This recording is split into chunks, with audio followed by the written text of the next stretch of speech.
नमस्कार भाई बच्चों, गुड मॉर्निंग। कैसे हैं?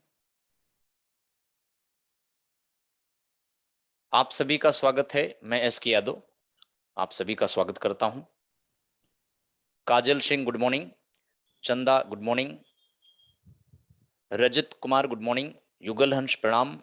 खुश रहें, खूब पढ़ें, आगे बढ़ें। आप सभी लोग, उम्मीद करता हूं कि आप सब अच्छे होंगे और आपकी पढ़ाई भी अच्छी चल रही होगी। आने वाले एग्जाम्स के लिए आप अच्छी तरह से तैयार हो रहे होंगे। बच्चों, हमारे चैनल को रिव्यू करना ना भूलें। जिन बच्चों ने रिव्यू किया है उनको दिल से धन्यवाद। जो बच्चे न किए हों, एक बार चैनल को रिव्यू अवश्य करें। Sachin Chaudhary good morning. Thank you Sachin. बच्चों, आपको बताएं कि हमारे यहाँ 9th 10th 11th 12th 9th 10th के सारे सब्जेक्ट्स की क्लासेस स्टार्ट होने वाली हैं और ये क्लासेस 5 अप्रैल से स्टार्ट होंगी। 11th 12th के साइंस के सभी सब्जेक्ट की क्लासेस 5 अप्रैल से स्टार्ट होने वाली हैं। बहुत नॉमिनल चार्जेस हैं इसके। मंडे टू सैटरडे क्लास चलेंगी। 9th 10th के लिए एक क्लास का टाइमिंग 45 मिनट का होगा। 11th 12th का एक क्लास 1 घंटे की होगी। बेहद नॉमिनल चार्जेस में हैं और बढ़िया फैकल्टी है, आईआईटीएन पीएचडी फैकल्टी हैं। तो आप याद रखें, इतने कम फी में सफलता classes 9th 10th 11th 12th को करवा रहा है, क्लासेस टू कैरियर तक। तो बच्चों, इस तरह से अगर कोई आपके घर में या परिवार में, यार दोस्त में कोई हो तो आप उनको रिकमेंड कर सकते हैं, वे क्लास को अटेंड कर सकते हैं। तो चलिए हम आपको आज की क्लास स्टार्ट करते हैं। बच्चे, आज के इस विचार के साथ आज की क्लास को स्टार्ट करूंगा। कठिन परिश्रम से सफलता मिलती है, आलस्य से पराजय और अहंकार से कठिनाइयां। तो इस विचार के साथ हमारा क्रेडो है, साथ रहेंगे सक्सेस तक, आपकी सफलता तक हमारी क्लासेस आपके पास रहेंगी बच्चे। तो चलिए आज के इस विचार के साथ, अपने क्रेडो के साथ आज की क्लास को स्टार्ट करते हैं। लास्ट पॉइंट हमने आपको 1942 के बारे में बताया था। 1942 में महात्मा गांधी के द्वारा भारत छोड़ो आंदोलन के बारे में बताए थे। उसी के आगे आज आप देखें बच्चे, 1942 में इंडियन नेशनल आर्मी यानी आजाद हिंद फौज, ये बेहद इंपॉर्टेंट है। आजाद हिंद फौज इंडियन नेशनल आर्मी की स्थापना 1942 में कैप्टन मोहन सिंह ने पहली बार मलाया में किया था। दरअसल कैप्टन मोहन सिंह पंजाब के सिख रेजिमेंट के ब्रिटिश मेजर थे। जापान की फोर्सेस के सामने लगभग 40,000 ब्रिटिश फोर्सेस, जिसमें इंडियन थे सारे, मलाया में जापान की फोर्सेस के साथ सेकेंड वर्ल्ड वॉर में सरेंडर कर दिया था। इन फोर्सेस को लेकर के जापान ने कैप्टन मोहन सिंह को कहा कि आप अगर चाहें तो एक आजाद हिंद फौज की स्थापना करके भारत की स्वतंत्रता के लिए इन सैनिकों का इस्तेमाल कर सकते हैं। कैप्टन सिंह मोहन सिंह मान गए। जापान के सजेशन पर, जापान के डायरेक्शन पर कैप्टन मोहन सिंह ने 1942 में लगभग 40,000 सैनिकों को लेकर यह आजाद हिंद फौज का गठन किया था। वे सैनिक भी सोच रहे थे बच्चों कि अभी तक तो हमने ब्रिटिश हुकूमत के लिए लड़ा, अब हम भारत की आजादी की लड़ेंगे। लेकिन कुछ समय के बाद जापान और कैप्टन मोहन सिंह के बीच मतभेद पैदा हो गया। इसलिए आजाद हिंद फौज की कमान रास बिहारी बोस को दिया गया। रास बिहारी बोस जो 1915 से लेकर जापान में रह रहे थे। तो रास बिहारी बोस ने जापान गवर्नमेंट को सलाह दिया कि आप सुभाष चंद्र बोस को इसकी कमांड दीजिए। सुभाष चंद्र बोस बच्चे उस समय जर्मनी में थे, एडोल्फ हिटलर से मिलने गए थे, क्योंकि सुभाष चंद्र बोस 1941 में इंडिया में भेष बदलकर काबुल के रास्ते वे इंडिया से भाग गए थे। यदि ना जाते तो इनको अरेस्ट करके कैद कर लिया जाता। जापान ने सुभाष चंद्र बोस को इनवाइट किया और सुभाष चंद्र बोस आए। 1943 में आजाद हिंद फौज का सिंगापुर में पुनर्गठन किया और सुभाष चंद्र बोस ने सिंगापुर में एक प्रोविजनल गवर्नमेंट, अस्थायी सरकार की स्थापना किया। तो बच्चे ध्यान दीजिएगा, 1943 में सिंगापुर में एक प्रोविजनल गवर्नमेंट की स्थापना सुभाष चंद्र बोस ने किया था। बाद में जापान ने सुभाष चंद्र बोस का सपोर्ट किया। सुभाष चंद्र बोस ने आजाद हिंद फौज का पुनर्गठन रास बिहारी बोस के साथ 1943 में सिंगापुर में किया और सिंगापुर में इन्होंने सैनिकों को संबोधित करते हुए कहा कि तुम मुझे खून दो, मैं तुम्हें आजादी दूंगा। You give me blood, I promise you freedom. तो इस तरह से बच्चों आजाद हिंद फौज की स्थापना कैप्टन मोहन सिंह ने 1942 में किया था, लेकिन सुभाष चंद्र बोस ने 1943 में सिंगापुर में आजाद हिंद फौज की पुनर्गठन किया था। तो इसलिए आपसे अगर पूछा जाए बच्चे, प्रिंस गुड मॉर्निंग, काजल गुड मॉर्निंग, तो सबसे पहले कैप्टन मोहन सिंह ने इसकी स्थापना किया था। ब्रिटिश सेना में ये कैप्टन थे बच्चे, सिख रेजिमेंट के कैप्टन थे। इन्होंने जापान के सामने सरेंडर कर दिया। लगभग 40,000 सैनिकों ने इनके अंडर में भारत की आजादी के लिए लड़ने के लिए इस सेना में शामिल हुए थे। लेकिन अगर यह कहा जाए कि सबसे पहले ऐसी सेना बनाने की सिफारिश किसने किया था, तो प्रीतम सिंह थे। प्रीतम सिंह ब्रिटिश गवर्नमेंट के अगेंस्ट आजाद हिंद फौज जैसी सेना को बनाने का सजेशन सबसे पहले बच्चों प्रीतम सिंह ने दिया था। हिमानी गुड मॉर्निंग बच्चे। तो इस तरह से 1942 में आजाद हिंद फौज की स्थापना सबसे पहले कैप्टन मोहन सिंह ने जापान की हेल्प से किया। लेकिन अगर आपसे कहा जाए तो 1943 में आजाद हिंद फौज, आईएनए, इसको हिंदी में बच्चे आजाद हिंद फौज कहा जाता है। अगर आपसे ये कहा जाए कि इसका पुनर्गठन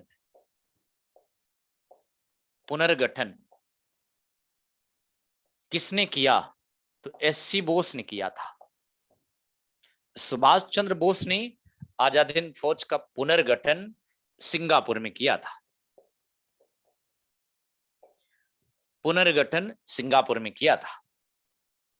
और यहीं पर सिंगापुर में एससी बोस ने एक अस्थायी सरकार का गठन किया था। एक अस्थायी सरकार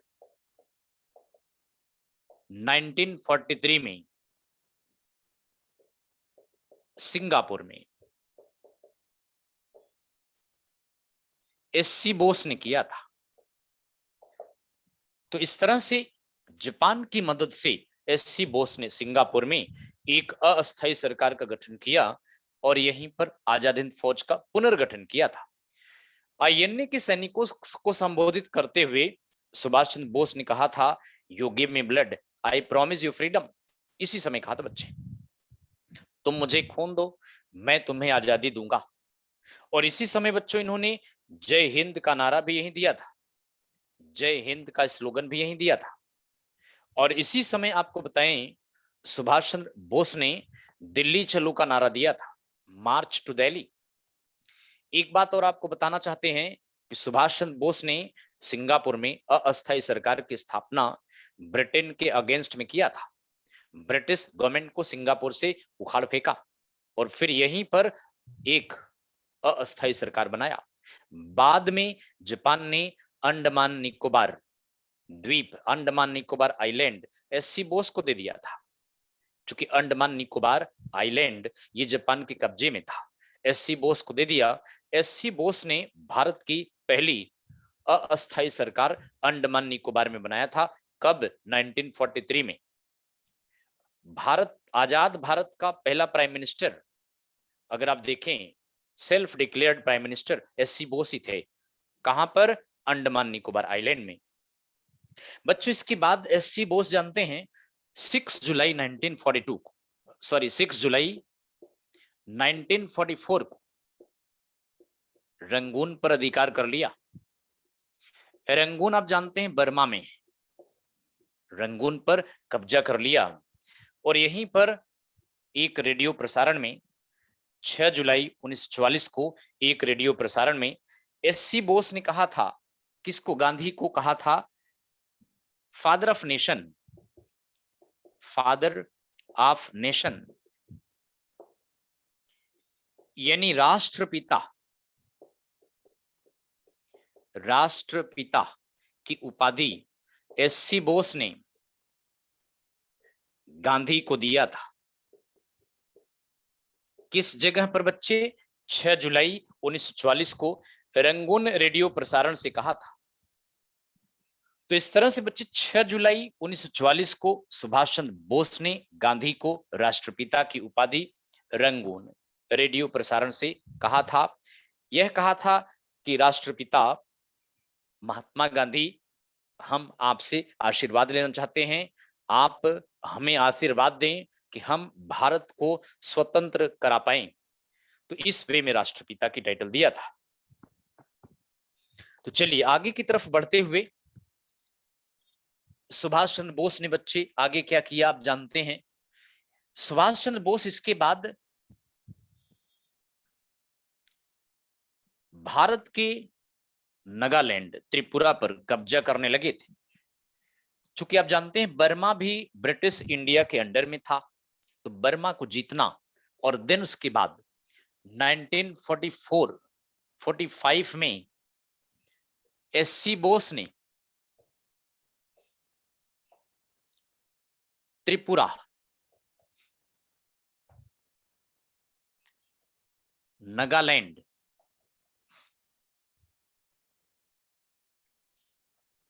पर कब्जा कर लिया था।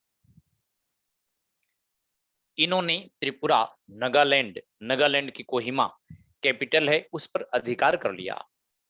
और आपको बताएं इसी बीच जापान में बड़ा बमबारी हुआ था 6 जुलाई 1945 को, और 6 अगस्त 1945 को, 9 अगस्त 1945 को जापान के दो बड़े शहरों पर बमबारी किया गया था। तो जापान के इस दो शहर को ध्वस्त कर दिया गया 6 अगस्त 1945 को हिरोशिमा पर, 9 अगस्त 1945 को नागासाकी पर,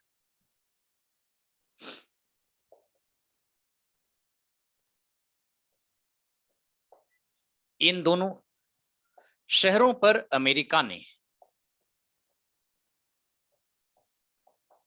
परमाणु बम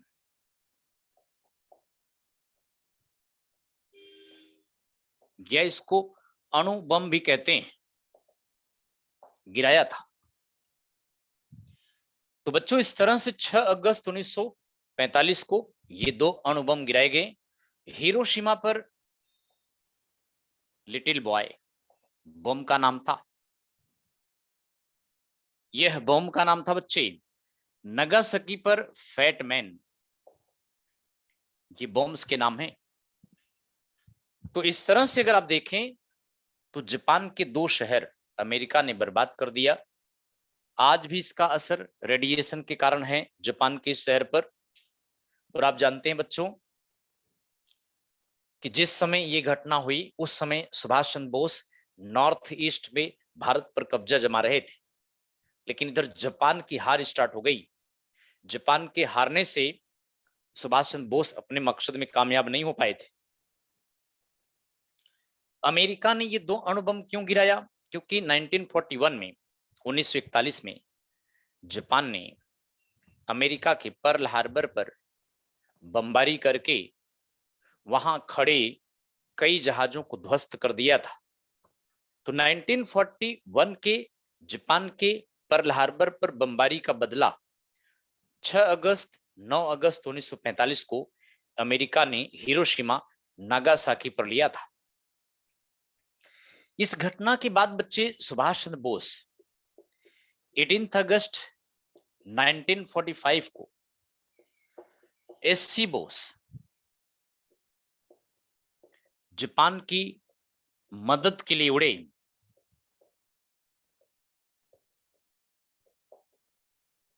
अपने फ्लाइट से इन्होंने उड़ान भरी, लेकिन ताइवान के पास फार्मोसा आइलैंड के नजदीक इनका एरोप्लेन क्रैश हो गया था। ऐसा माना जाता है एससी बोस इसी समय हवाई या एयरफोर्स एरोप्लेन क्रैश के बाद मर गए थे।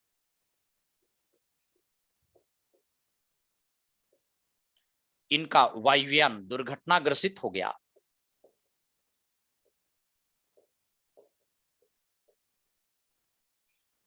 इनका वायुयान दुर्घटना ग्रसित हो गया। तो बच्चे याद रखिएगा, एरोप्लेन क्रैश के बाद एससी बोस इसी डेट से लापता हो गए। इनका तब से कोई पता नहीं चला। और आप जानते हैं आईएनए के 3 कमांडेंट्स को अरेस्ट कर लिया गया था। आजाद हिंद फौज के 3 कमांडेंट्स को अरेस्ट कर लिया गया। दिल्ली लाल किले के दीवाने आम इन तीनों पर मुकदमा चलाया गया था। तो आइए देखते हैं वो कौन से 3 कमांडेंट्स थे जिन पर दिल्ली लाल किले के दीवाने आम में मुकदमा चला था।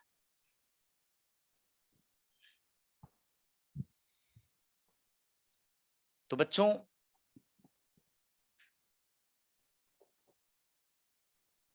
आईएनए के 3 कमांडेंट्स,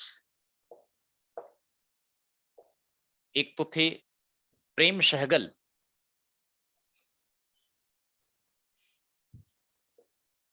दूसरे थे प्रेम सहगल शाहनवाज, और तीसरे थे गुरबख्श सिंह ढिल्लन।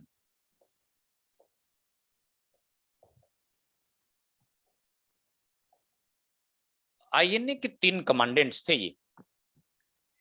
आईएनए के 3 कमांडेंट्स के 3 ब्रिगेड थे। गांधी ब्रिगेड महात्मा गांधी के नाम पर, सुभाष ब्रिगेड बच्चों सुभाष ब्रिगेड, और नेहरू ब्रिगेड।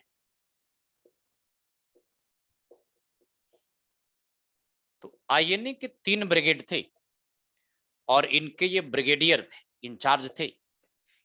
जब एससी बोस लापता हो गए तो इन तीनों ब्रिगेड के कमांडेंट्स को अरेस्ट कर लिया गया और इन तीनों पर दिल्ली लाल किले के दीवाने आम में मुकदमा चला था। 1945 में दिल्ली लाल किले के दीवाने आम में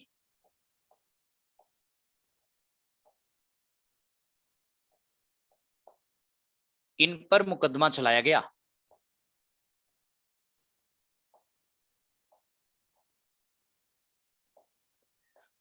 बच्चे इन लोगों पर देशद्रोह का मुकदमा चला था। इनकी पैरवी करने यानी इनकी वकालत करने के लिए 5 वकील आए थे। एक तो जेएल नेहरू थे, जवाहरलाल नेहरू, भोला भाई देसाई,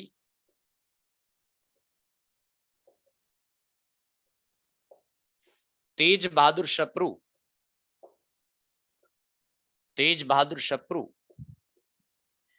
कैलाश नाथ काटजू, अरुणा आसफ अली। ये 5 वकील इनकी पैरवी करने आए थे। अब आपको बताएं कि इन 5 वकीलों ने इन तीनों के डेथ सेंटेंस को आजीवन कारावास में चेंज करवा दिया था। इन पर देशद्रोह का मुकदमा चल रहा था। इन तीनों को फांसी की सजा होना था, लेकिन इन 5 वकीलों ने इतना जिरह किया ब्रिटिश जोरी से कि इन तीनों को फांसी की सजा को आजीवन कारावास में चेंज करवा दिया था। इनमें से बच्चों गुरबख्श सिंह ढिल्लन का देहांत अभी 8-10 साल पहले हुआ है। इनके अंडर में सुभाष चंद्र बोस के डेथ की इंक्वायरी के लिए कमीशन भी बना था। बच्चों महिलाओं की आईएनए में महिलाओं की एक ब्रिगेड थी। आईएनए महिला ब्रिगेड, आईएनए की महिला ब्रिगेड का नाम लक्ष्मीबाई ब्रिगेड था बच्चे, लक्ष्मीबाई के नाम पर बना था। और आप जानते हैं इसकी अध्यक्ष कमांडेंट लक्ष्मी सहगल थी। शायद यह पूरे वर्ल्ड में पहली महिला कमांडेंट यानी पहली महिला ब्रिगेड थी। तो इस तरह महिलाओं का ब्रिगेड, लक्ष्मी सहगल इसकी कमांडेंट थी। वैसे आपको बताएं, लक्ष्मी सहगल भारत में राष्ट्रपति पद के चुनाव लड़ने वाली पहली महिला थी बच्चे। ठीक है, लक्ष्मी सहगल यह राष्ट्रपति पद के चुनाव 1997 में लड़ी थी। डॉक्टर एपीजे अब्दुल कलाम के खिलाफ लड़ी थी ये, हालांकि हार गई थी, लेकिन पहली महिला लक्ष्मी सहगल थी जो राष्ट्रपति पोस्ट का इलेक्शन लड़ी थी। तो इस तरह से राष्ट्रपति पद का चुनाव लड़ने वाली पहली महिला यही थी, जबकि प्रतिभा सिंह पाटिल भारत की पहली महिला राष्ट्रपति बनी थी। ये जीत नहीं पाई थी, कम्युनिस्ट पार्टी ने इनका सपोर्ट किया था, जीत नहीं पाई थी। तो बच्चों, इस तरह से आईएनए ने काफी हद तक भारत की स्वतंत्रता के लिए काम किया था। तो सुभाष चंद्र बोस की डेथ की जांच के लिए बच्चे कई कमीशन बने थे। गुरबख्श सिंह ढिल्लन के नेतृत्व में भी एक कमीशन बना था। इस कमीशन ने भी कोई निर्णय, कोई निश्चित रीजन नहीं बता पाया, सब वही हवा में तीर मारे हैं। कहां गए एससी बोस, क्या हो गया? कहते अमेरिका ने इनको गिरफ्तार करवा लिया।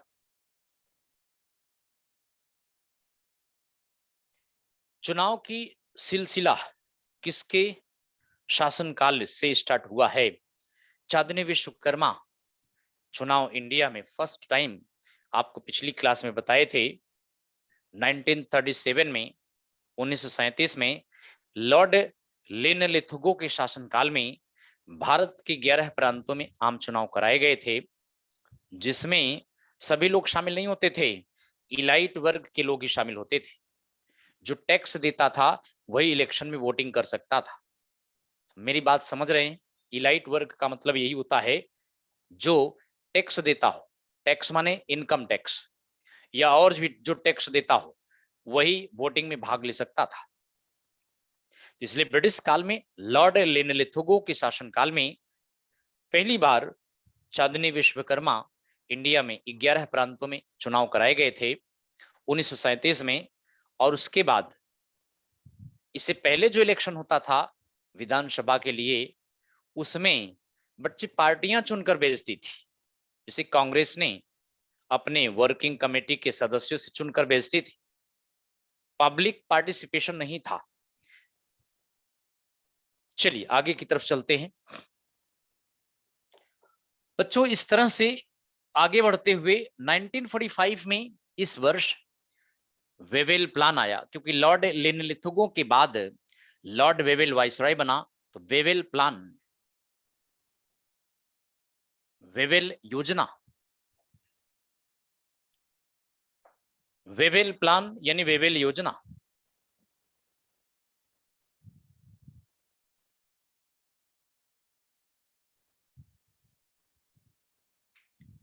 मलिक खान पूछ रहे हैं, जनगणना लॉर्ड मेयो के शासनकाल में स्टार्ट हुआ था बच्चे। मलिक खान, लॉर्ड मेयो के शासनकाल में 1872 में भारत की प्रथम जनगणना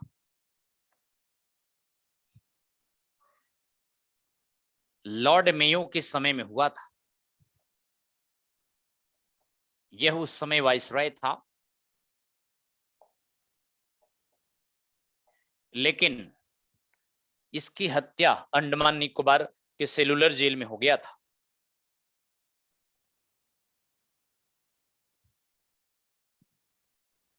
तो ये पहली जनगणना थी, लेकिन बच्चे 1881 में लॉर्ड रिपन के समय में प्रथम सफल जनगणना थी।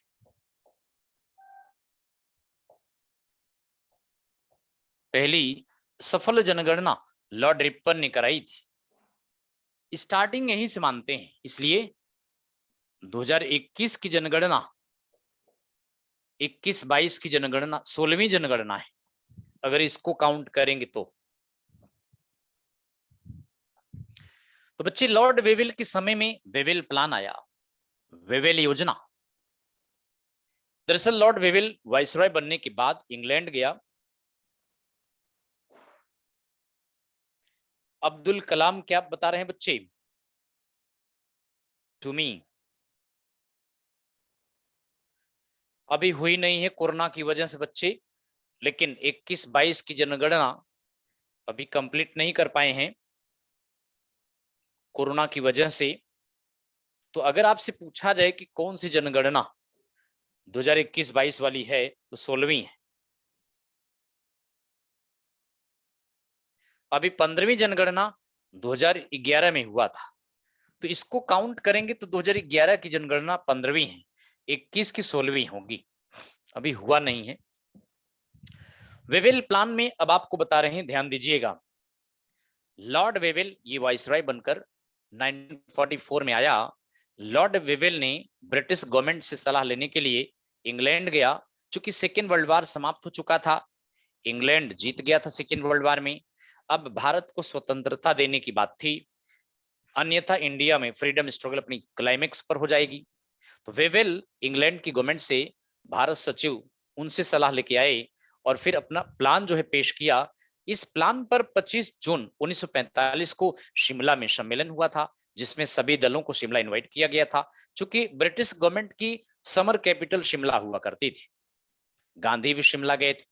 वेवेल प्लान पर डिस्कशन के लिए शिमला सम्मेलन हुआ था बच्चे, कब 25 जून 1945 को शिमला सम्मेलन में गांधी जी भी भाग लेने गए थे।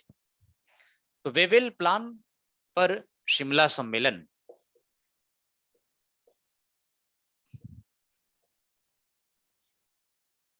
बच्चों शिमला सम्मेलन वेवेल प्लान पर शिमला सम्मेलन जून 1945 में हुआ था। शिमला सम्मेलन जून 1945 में हुआ था, जिसमें सभी दलों को इनवाइट किया गया था, मुस्लिम लीग भी गई थी।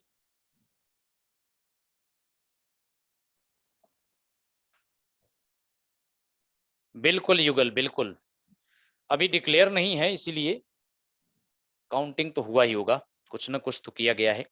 तो बच्चे जून 1945 में शिमला सम्मेलन में सभी दल गए, मुस्लिम लीग के जिन्ना गए। अब इसमें हुआ क्या, इस शिमला सम्मेलन में क्या बात रखा गया था जानते हैं आप? वेवेल प्लान में क्या बात थी, जो बात थी उस पर डिस्कशन किया गया था। वेवेल प्लान में ये था कि वाइसरॉय और सेनापति को छोड़कर बाकी जितने भी विभाग हैं वह सब इंडियन को दिया जाएगा।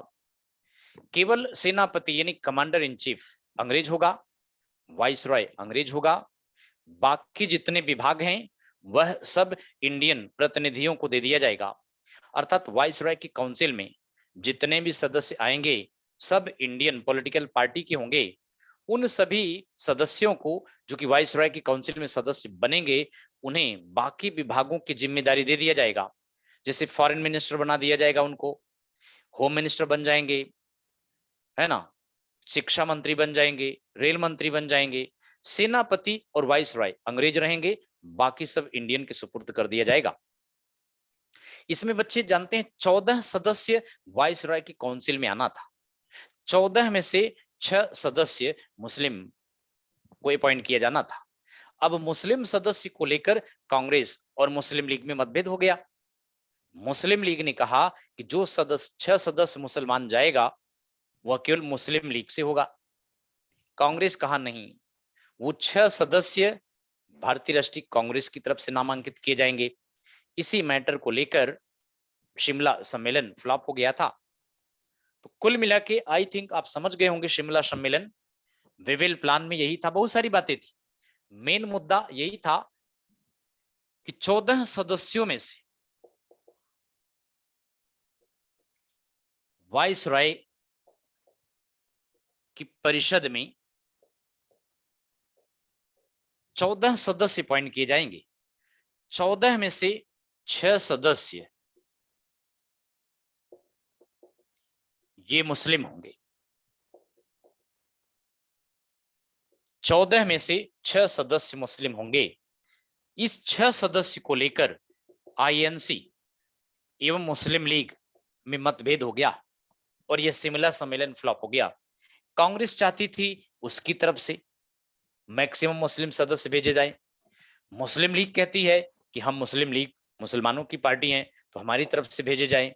इस बात को लेकर वेवेल प्लान शिमला सम्मेलन असफल हो गया था बच्चों। तो आई थिंक ये पॉइंट समझ में आ गया होगा। अगर आपसे पूछा जाए कि शिमला सम्मेलन क्या था या वेवेल प्लान क्या था तो यही था मेन। इस बात को लेकर मतभेद हो गया और इस शिमला सम्मेलन के फ्लॉप हो जाने के बाद बच्चे 1946 में कैबिनेट मिशन प्लान इंडिया आया। कैबिनेट मिशन प्लान ये भारत आया। तो आइए देखते हैं कैबिनेट मिशन प्लान।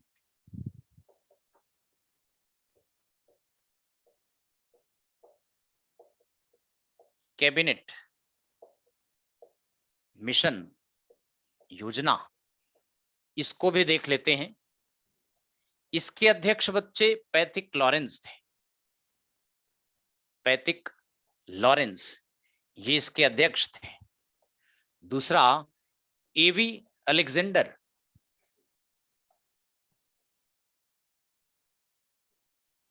और तीसरा सदस्य स्टेफोर्ड क्रिप्स था।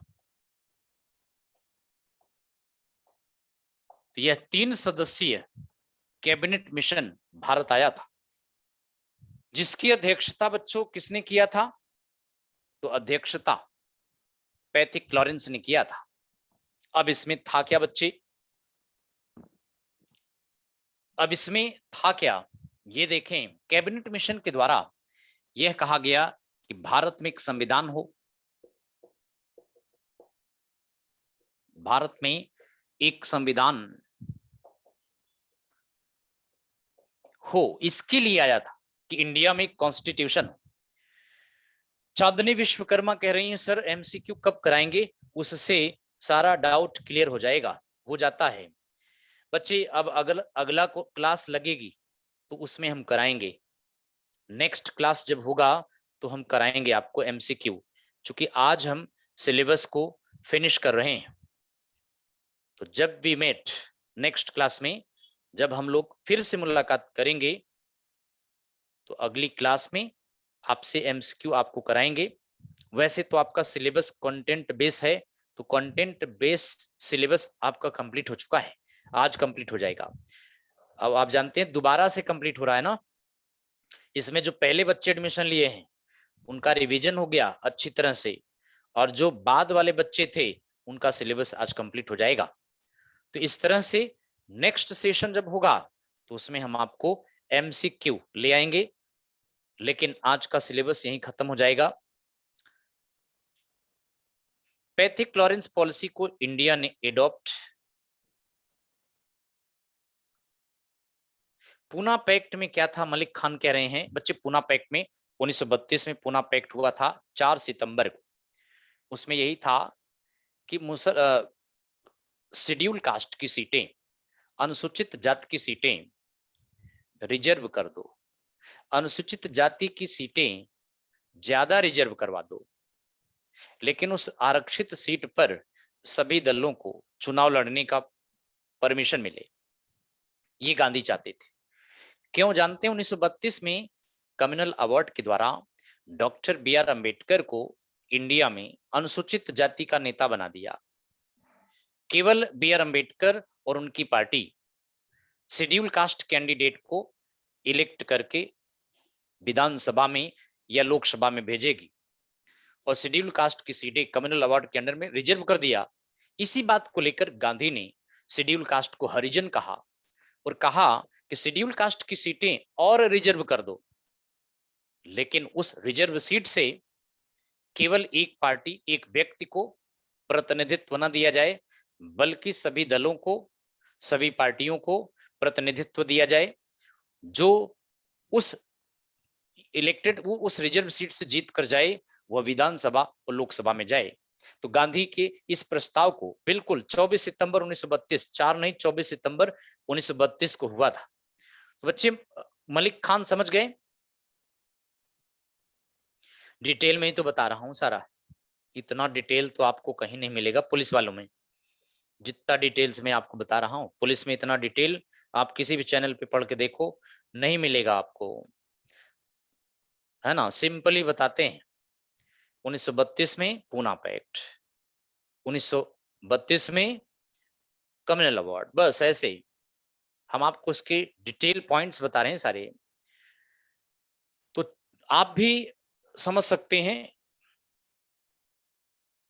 बोलिए, कोई डाउट है पूछें। और कम्युनल अवार्ड में यही था कि शेड्यूल कास्ट की सीटें रिजर्व कर दो, अंबेडकर उनकी पार्टी को प्रतिनिधित्व दे दो, शेड्यूल कास्ट को अंबेडकर के नेतृत्व में चलने दो, मुसलमानों को मुस्लिम लीग के नेतृत्व में कर दो, गैर मुसलमान कांग्रेस के अंडर में आ जाएंगे। पहले हिंदू मुसलमानों को डिवाइड करने के लिए मुस्लिम लीग बनवाया, कांग्रेस के खिलाफ मुस्लिम लीग को खड़ा कर दिया। अब हिंदुओं को भी आपस में डिवाइड कर दिया, निम्न कास्ट हिंदुओं को उच्च कास्ट से अलग करने की कोशिश किया। निम्न कास्ट हिंदुओं का नेता अंबेडकर उनकी पार्टी होंगे, उनकी सीटें रिजर्व कर दिया गया, है ना। लेकिन गांधी ने कम्युनल अवार्ड के खिलाफ अनशन किया, भूख हड़ताल किया। बाद में डिसाइड हुआ, अंबेडकर को समझ में भी आ गया कि ठीक है, शेड्यूल कास्ट की सीटें रिजर्व रहने दो, बढ़ा भी दो, लेकिन उस रिजर्व सीट से सभी दलों को प्रतिनिधित्व दे दो। यही समझौता हुआ, जिस पर गांधी की तरफ से मदन मोहन मालवीय ने सिग्नेचर किया और बी आर अम्बेडकर ने साइन किया था।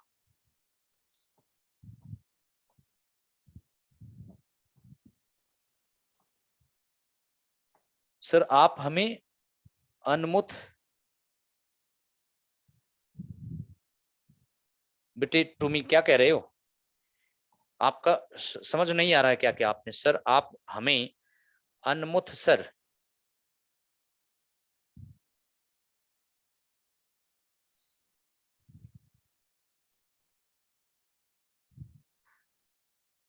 अनम्यूट करें, आपको बात करनी है। बेटे अनम्यूट कैसे होता है? अनम्यूट करने को बोल रहा है। ओके चांदनी, अब हम ये अनम्यूट कैसे होता है? म्यूट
चलिए मैंने तो कर दिया। बोलो बच्चे क्या कहना चाह रहे हैं, बताइए। हेलो हेलो बोलो। हेलो हाँ बच्चे, कौन कौन बोल रहे हो? सर, मैं रितु बात कर रही हूँ। हाँ रितु बताएं। सर नमस्ते। नमस्ते बच्चे। सर आपको आवाज आ रही है हमारी? बिल्कुल बिल्कुल आ रही है, अच्छी आ रही है। सर हम ये पूछना चाह रहे हैं, सर आपने सिलेबस खत्म कर दिया, हमें तो कुछ पता ही नहीं चल रहा क्योंकि बीच में हमारी क्लास छूट गई ना, तो हमें ओहो, कुछ समझ नहीं आ रहा सर, हम कैसे कवर करें अब क्लास को। अच्छा इसमें आपको रिकॉर्डेड वीडियो मिलती होंगी ना? हाँ रिकॉर्डिंग वीडियो तो पड़ी है, पर यूँ है ना, जब जब तक सर पढ़ाते हैं ना तो ये डर हाँ हाँ रहता है कि सर पढ़ा रहे हैं तो हमें ये याद कर लेना चाहिए। अब रिकॉर्डिंग वीडियो हो तो हम बेफिक्र याद करेंगे, कि पढ़ लेंगे थोड़ी हाँ देर में, ये डर थोड़ा सा डर हाँ रहता है। अब हाँ। कैसे कवर करें हम? रिकॉर्डेड वीडियो है ना आपके पास हाँ वो सारी? तो है बट। हाँ तो उसको ना, जैसे मान लीजिए आप अभी तो सारे सिलेबस चल रहे हैं और जी अभी आपका अभी एग्जाम आपका है नहीं, जी। है ना। तो अभी कुछ तो जब नहीं है। अभी एग्जाम नहीं है, आपको टाइम मिल जाएगा, अभी थोड़े समय के बाद आप इनको रिवीजन करके पढ़िए, आपको बिल्कुल समझ में आएगा। हम जो पढ़ा रहे हैं वो समझ में आ रहा है ना, जिस समय पढ़ाते हाँ हैं? हाँ हाँ, वो वैसे तो अच्छा समझ में आता है, बीच में सर गैप लग ओके, गया ना, उसी की वजह से प्रॉब्लम हो गई है। हाँ ये दिक्कत है। तो रितु यही है। जी। और कोई डाउट है बताइए, ऐसे करिएगा, बाकी तो देखो आप हम्म। अपने हिसाब से पढ़ोगे तो ज्यादा अच्छी तरह समझ में आएगा। हाँ, और वो तो कोई बात आपको सही है। गाइड करेगा कि आप ऐसे पढ़ो वैसे पढ़ो तो वो कम समझ में आएगा। आपको जैसे समझ में आता है ना उस तरीके से पढ़िए, अपना नेचुरल तरीका अपनाइए, जिससे जिससे आपको अच्छा समझ में आएगा। अच्छा सर। ठीक है ना? ठीक है। हाँ, और कोई डाउट है बताइए बताइए। बस सर और तो कोई डाउट नहीं है, बस यही दिक्कत है बस। हम्म। ठीक है सर। ठीक है, ओके। और कोई बच्चा, और कोई स्टूडेंट, कोई प्रॉब्लम और बच्चा कोई फील कर रहा हो तो बताएं। चलिए बच्चे जल्दी बताओ, क्योंकि टाइम वेस्ट होता है ऐसे। बोलिए। सर आगे चलिए। ओके बच्चे, ओके, थैंक यू।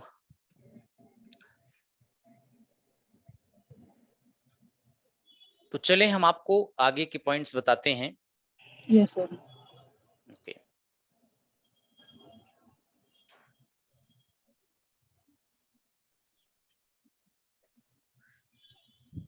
तो बच्चों देखें, इसके आगे अगर आप देखें तो इसका मेन उद्देश्य अगर आपसे पूछा जाए, कैबिनेट मिशन योजना का मुख्य उद्देश्य क्या था, तो भारत में एक संविधान हो और भारत में एक संवैधानिक सरकार हो, जिसे सत्ता सौंपकर अंग्रेज इंडिया से चले जाएंगे। ये कैबिनेट मिशन का उद्देश्य था। आपको पता होगा इसी के अंडर में संविधान सभा का गठन किया गया था। संविधान सभा का गठन किया गया था। बच्चों अपने आप को म्यूट कर लेना, अगर आवश्यकता होगी तभी बोलना आप, अन्यथा म्यूट कर लीजिएगा आप सभी लोग। प्रिंस म्यूट कर लेना बच्चे, आवाज आ रही उधर से। ओके सर, कर रहे हैं। तो संविधान सभा का गठन किया गया। यह संविधान सभा बच्चे 9 दिसंबर 1946 को गठित किया गया था। और इसके पहले अस्थायी अध्यक्ष, प्रथम अस्थायी अध्यक्ष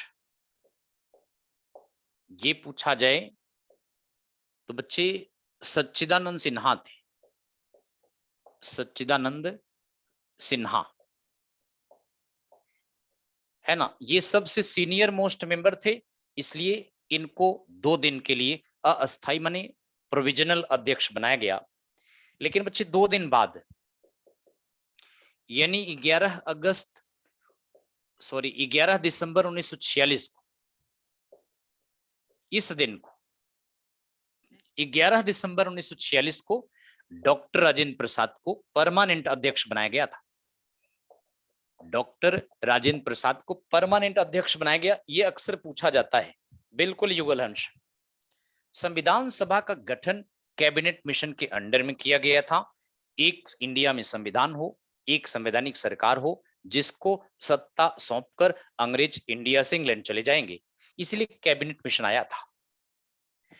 अब देखिए ये स्थापित किया गया 9 दिसंबर 1946 को, ये अस्थायी अध्यक्ष और ये परमानेंट अध्यक्ष बने। आप जानते हैं संविधान सभा में कुल 389 मेंबर थे। अनडिवाइडेड इंडियन पाकिस्तान, भारत पाकिस्तान के विभाजन के पहले टोटल इतने सदस्य थे बच्चे, है ना। लेकिन जब डिवाइड हो गया तो केवल 299 बचे। भारत के संविधान को बनाने के लिए संविधान सभा में इतने सदस्य बने, मुस्लिम लीग के जो सदस्य थे वे छोड़ गए, तो टोटल इतने बचे थे। अब बच्चों आपको बताएं, संविधान सभा के अंडर में आप सभी जानते हैं प्रारूप समिति का गठन किया गया था। प्रारूप समिति, इसको इंग्लिश में कहते हैं ड्राफ्टिंग कमेटी। प्रारूपी समिति, ड्राफ्टिंग कमेटी का गठन यह भी 1946 में किया गया था। इसके अध्यक्ष आप सभी जानते हैं डॉक्टर भीमराव अंबेडकर, यानी बी आर अंबेडकर थे।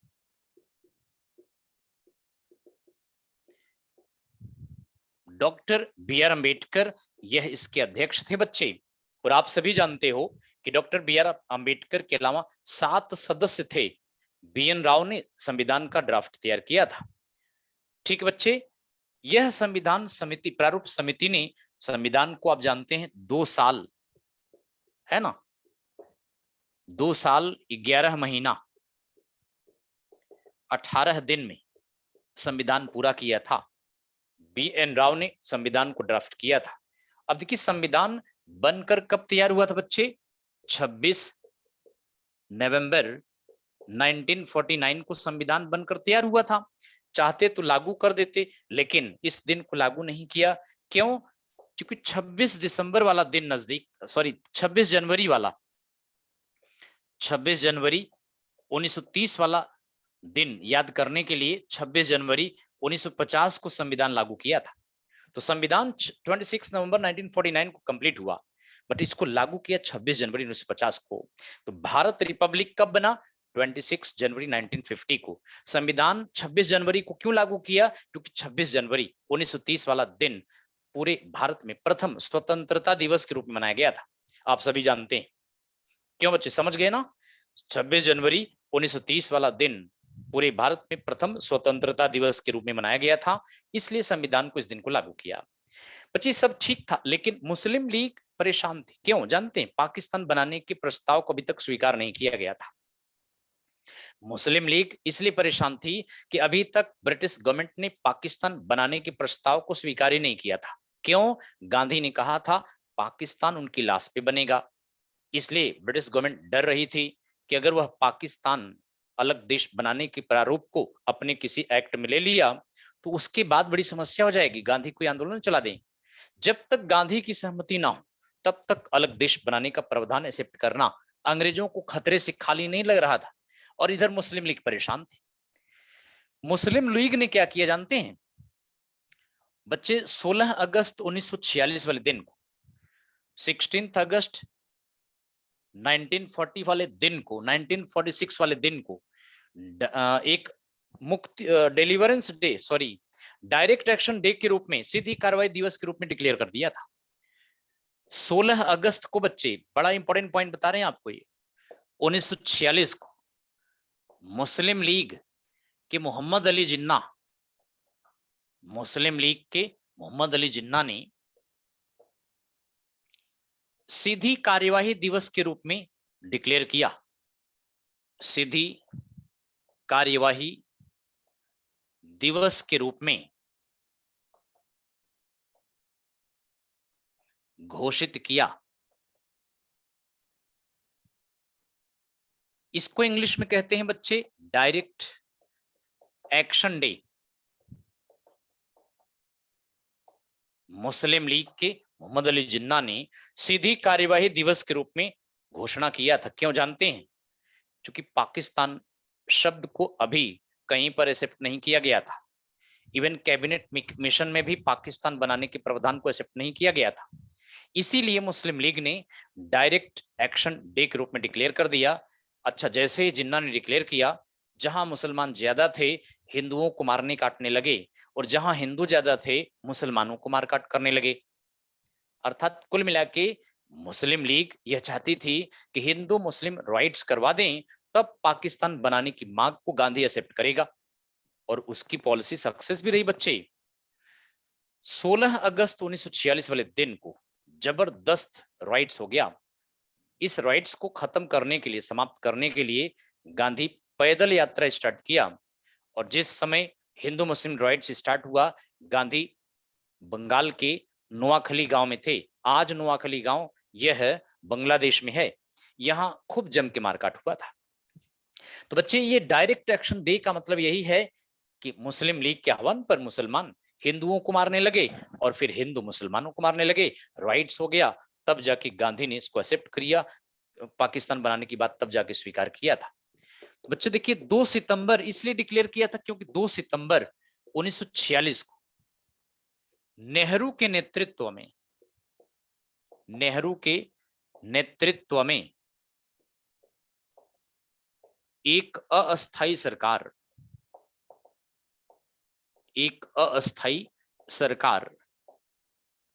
का गठन हुआ?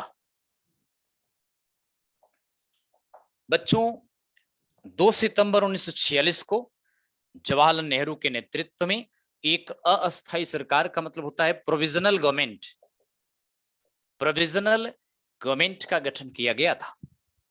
एक अस्थायी सरकार का गठन किया गया था।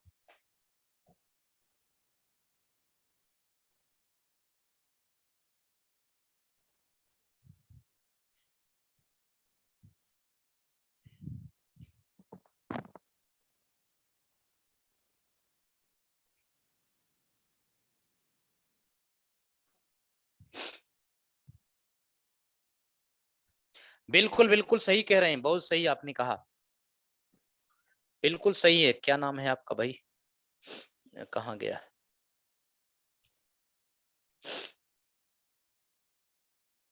युगल, बिल्कुल सही है।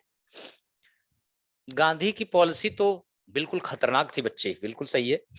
लेकिन क्या कर सकते हैं, अगर एक आदमी फेस वैल्यू ना बनाते तो इंडिया में बड़ी समस्या होती ना बच्चे। गांधी को फेस वैल्यू बना के रखा गया, अन्यथा बड़ी प्रॉब्लम्स आती। सभी नेता बनना चाहते, सभी कहते फोटो माने नोट पर हमारी फोटो आनी चाहिए ना, इसलिए गांधी को बना के रखा।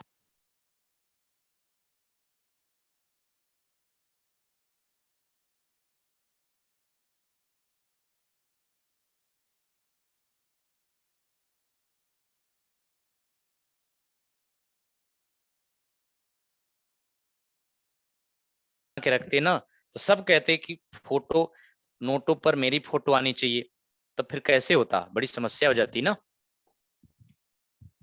इसलिए गांधी को एक फेस वैल्यू बनाना ही था बच्चे।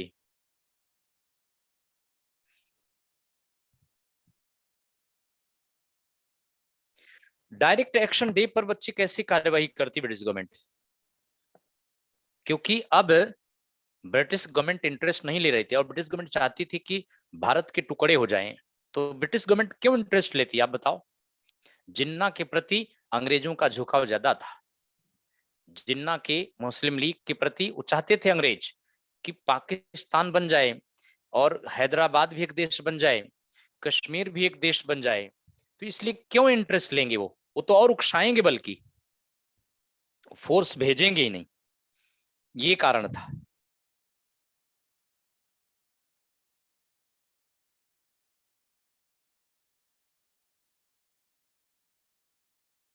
चलिए आगे की तरफ चलते हैं। कोई डाउट है आप लोग पूछ सकते हैं, अन्यथा आगे चलते हैं। तो ये अस्थायी सरकार में मुस्लिम लीग शामिल भी नहीं हुई, बाद में कुछ सदस्य शामिल हुए, लेकिन ये घटना के बाद ब्रिटिश गवर्नमेंट और गांधी पाकिस्तान बनाने की बात को एक्सेप्ट कर लिया था। और बच्चों आपको बताएं 3 जून 1947 को माउंट बेटन प्लान आया, माउंट बेटन योजना। इसमें 2 देश भारत एवं पाकिस्तान, 2 देश भारत एवं पाकिस्तान बनाने के प्रस्ताव को स्वीकार कर लिया गया था।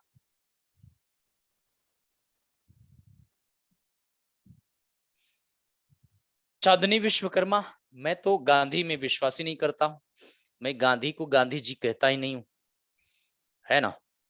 अंग्रेजों की नीति फूट डालो शासन करने, बिल्कुल सही कह रहे हैं मलिक, बिल्कुल सही बात है। तो गांधी की बात को मैं बच्चे कई बातों से असहमत, लेकिन मेरे असहमति होने से कोई फायदा नहीं है ना। चलिए 2 देश एक्सेप्ट कर लिया कि भारत और पाकिस्तान 2 देश बनेगा। अगर आपसे पूछा जाए किस योजना के द्वारा 2 देश बनाने के प्रस्ताव को स्वीकार किया, यही याद रखिएगा, इसको 3 जून प्लान भी कहते हैं, 3 जून योजना भी कहते हैं। 2 देश बनाने के प्रस्ताव को स्वीकार कर लिया। गांधी पद यात्रा कर रहे थे, जब राइट्स फैला तो गांधी उस समय नोआखली गांव में थे।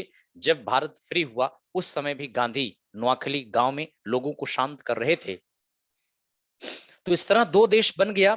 और बच्चों आपको पता है 14 अगस्त 1947 को, इस दिन को 14 अगस्त 1947 को भारतीय स्वतंत्रता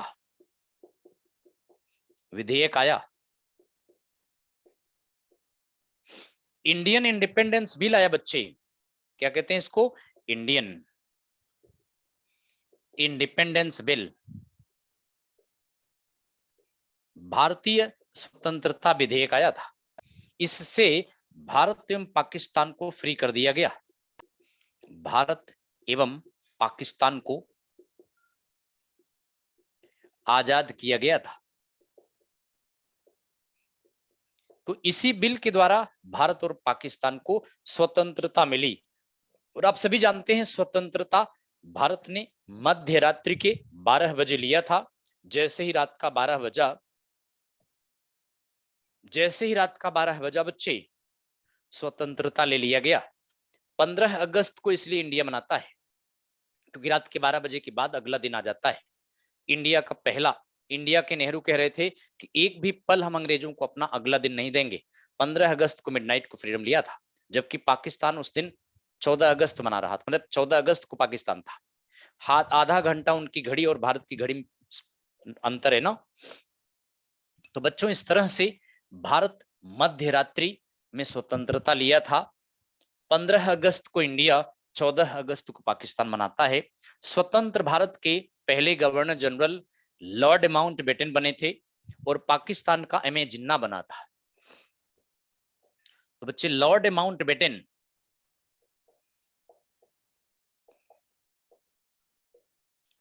स्वतंत्र भारत के पहले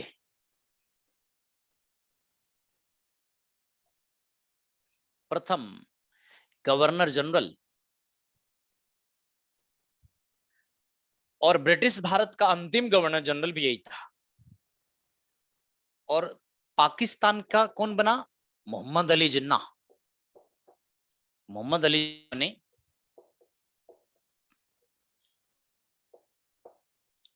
स्वतंत्र पाकिस्तान के प्रथम गवर्नर जनरल ये मोहम्मद अली जिन्ना बने और पाकिस्तान के प्रथम प्रधानमंत्री लियाकत अली बने। लियाकत अली पाकिस्तान के प्रथम प्राइम मिनिस्टर। भारत के तो जानते हैं नेहरू को बनाया गया। और बच्चे जिस समय भारत फ्री हुआ उस समय जेबी कृपलानी ये आईएनसी प्रेसिडेंट थी, कांग्रेस अध्यक्ष थी। और जेबी कृपलानी झंडा समिति की अध्यक्ष भी थे। झंडा समिति के अध्यक्ष, झंडा समिति के अध्यक्ष जेबी कृपलानी। आपको पता होगा 22 जुलाई 1947 को तिरंगा नेशनल फ्लैग के रूप में स्वीकार किया गया था, जिसकी लंबाई 3:2 की है। और बच्चों इस तिरंगे का डिजाइन वेंकैया पिंगली ने तैयार किया था। वेंकैया पिंगली ने इस झंडे की डिजाइन तैयार किया। तो ये सारी बातें बच्चों, लेकिन 30 जनवरी 1948 को क्या हुआ आप सभी जानते हैं, गांधी की हत्या नाथुराम गोडसे ने किया था। गोडसे को पकड़ लिया गया। 15 नवंबर 1949 को नाथुराम गोडसे को फांसी पर लटका दिया गया था। तो बच्चे इस तरह से ये सभी पॉइंट बेहद इंपॉर्टेंट है।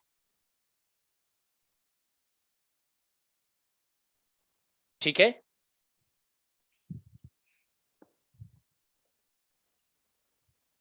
ठीक है बच्चे। तो इस तरह से गांधी की हत्या हो गई और गांधी के अंतिम शब्द हे राम थे। इन्होंने किताब लिखा है माई एक्सपेरिमेंट विद ट्रुथ, सत्य के साथ मेरा प्रयोग। ये इनकी बड़ी फेमस किताब है बच्चे।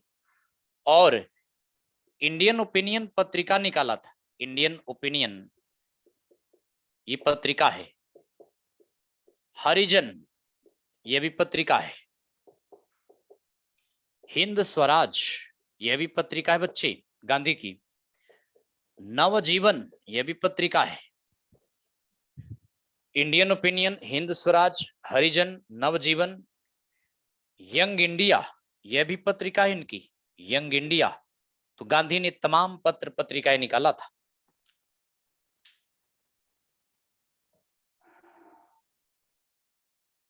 बिल्कुल चांदनी विश्वकर्मा, अभी तो नहीं, संडे को देंगे इस्तीफा, अभी क्यों देंगे। तो बच्चे आई थिंक आपको समझ में आया होगा। तो आज का सेशन बस यहीं पर फिनिश है। आज आपका सिलेबस भी आज खत्म हो गया है।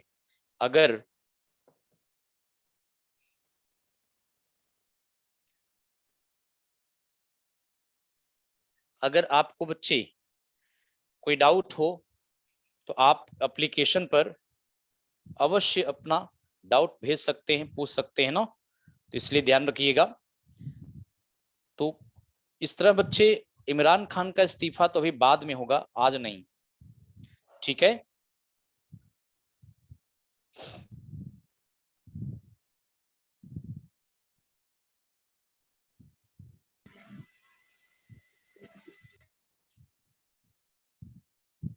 ठीक है बच्चों,